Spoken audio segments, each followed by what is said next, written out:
Back to Iraq. President Obama reverses course, returning hundreds of American troops to a country under siege. Now one recurring question: is it enough? This is Special Report.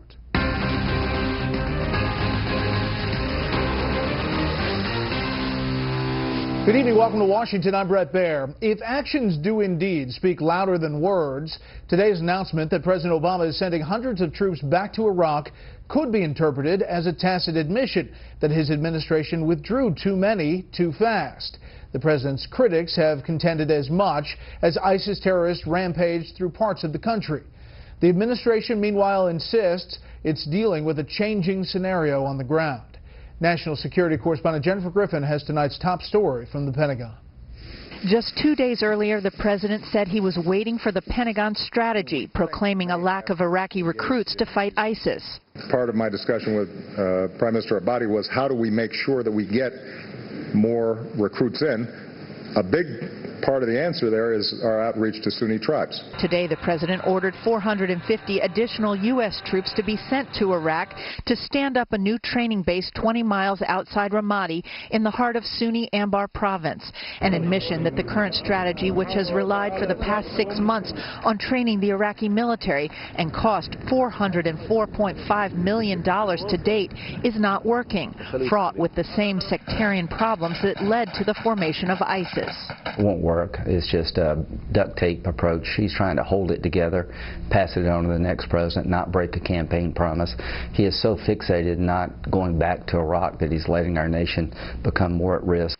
The U.S. military currently has 3,080 troops on the ground in Iraq, more than the current number of Iraqi forces undergoing training. Out of the 2,000-plus Iraqis currently being trained, 800 are Kurds, the rest Shia.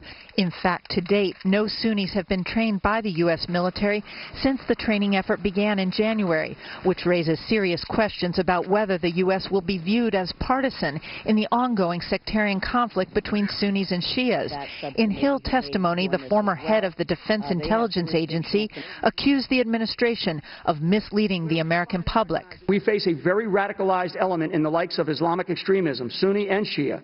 The administration's refusal to state what we can plainly see is beyond irresponsible and ranges on being dangerous for the long-term security of the United States. There are now 4 U.S. training sites inside Iraq. The new base will be in Anbar province near Habaniya after U.S. troops were pushed out of al-Assad when Ramadi fell.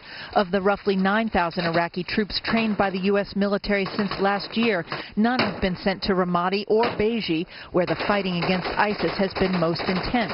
Exactly 1 year ago, Mosul fell to ISIS fighters.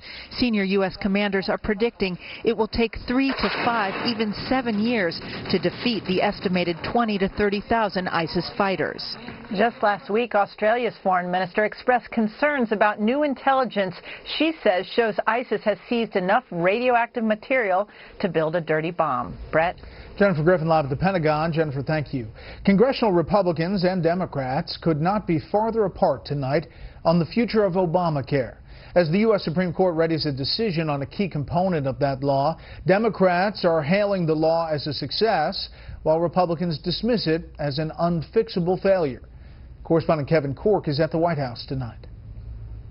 It's a fight they've been waiting for, and House Republicans came out swinging at today's House Ways and Means Committee hearing on the Affordable Care Act, Obamacare. The question is, what will the administration do? The problem that occurs if the court decides against us is that they have made a decision that the subsidy You're not going to answer the question, are you? What the congressmen and others are asking is what happens if the Supreme Court voids federal subsidies in the states that don't have exchanges. A ruling against the government could mean that 6.4 million people in the 34 states that rely on the federal healthcare.gov website could be at risk of losing the subsidies that make their insurance more affordable. The critical decisions will sit with the Congress and states and governors to determine if those subsidies are available. With no alternative plan in place, White House officials say they're focused on what could be done to amend the law if it comes to that. That, frankly, is a problem that can be fixed directly by Congress in a one-sentence bill. And Republicans who are resisting that solution, if it's needed, are Republicans who have already voted 50 times to try to dismantle the law. GOP lawmakers scoffed, saying this is just another case of the president wanting things his way or the highway. We know that he's got a pen and a phone. What he doesn't seem to have is the knowledge or the humility or the concern or the desire to work together on behalf of those struggling to provide care and those receiving the care. Critics argue there are plenty of reasons to want to dismantle the law. They point to rising premiums, increasing emergency room visits, and the fact that fewer and fewer doctors are opting to take part in Obamacare plans. The whole law is a lemon.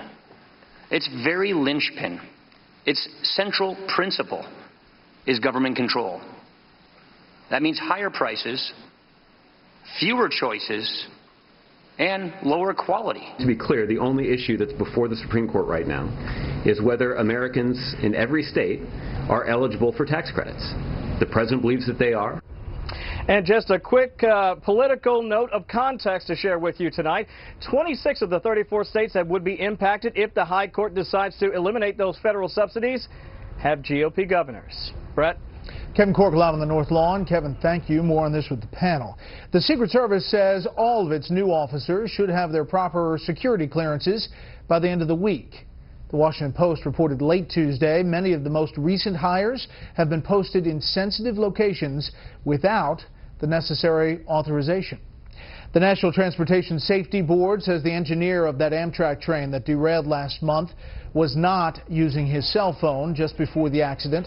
8 people died and about 200 were injured when the train took a 50 miles per hour curve at more than 100. The engineer suffered a head injury, and his attorney says he does not remember anything about that derailment. We're learning more tonight about how 2 convicted killers may have gotten out of a maximum security prison in upstate New York. Just where they are remains a mystery. Correspondent David Lee Miller has the latest tonight from Willsboro, New York. It's the 5th day of the manhunt for the 2 prison escapees. In the town of Willsboro, about 40 miles south of the prison, search teams for the 2nd day in a row are looking for the fugitives. In military formation, officers with the Department of Corrections marched down a road not far from where 2 suspicious men were spotted in the middle of the night during a driving rainstorm before running into the woods. Despite the high visibility of multiple law enforcement agencies, people are worried. Doors usually left open are now locked.